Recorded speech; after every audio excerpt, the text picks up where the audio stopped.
अंगिरा और भृगु दोनों ही ब्रह्मा के मानस पुत्र हैं। दोनों के ही दो दो पुत्र हुए। इनमें से अंगिरा के पुत्र का नाम बृहस्पति और भृगु के ज्येष्ठ पुत्र का नाम कवि था।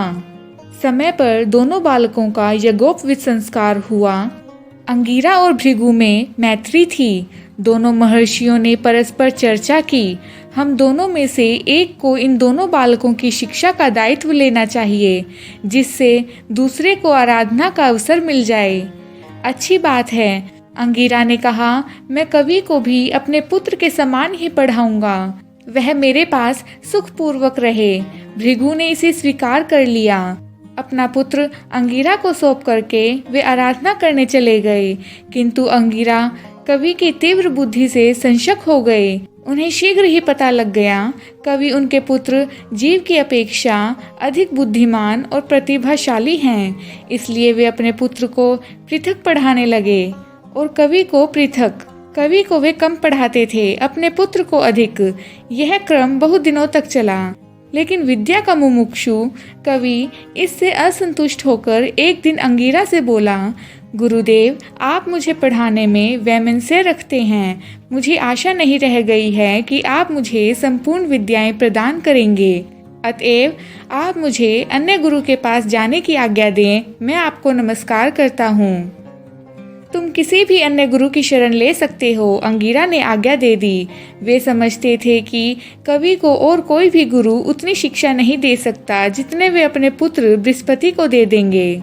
कवि ने निश्चय कर लिया था, पूर्ण विद्याएं प्राप्त करके ही मैं पिता के पास जाऊंगा। उसने अंगिरा को प्रणाम किया और बृहस्पति से विदा ली।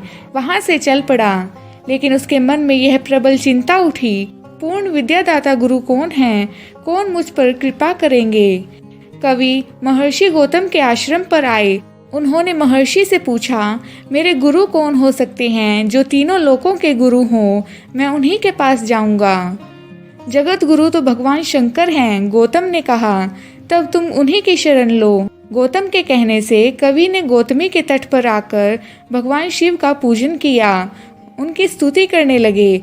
देव, मैं बालक हूँ, आपके स्वरूप को या आपकी महिमा को जानता नहीं हूँ। गुरु ने मुझे त्याग दिया है।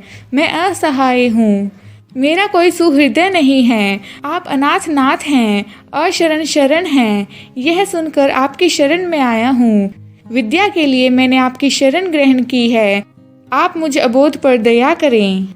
शुक्र की निश्चल एकांतिक भक्ति से प्रसन्न होकर महेश्वर प्रकट हुए। बोले, वत्स, तुम्हारा कल्याण हो। तुम इच्छानुसार वरदान मांगो।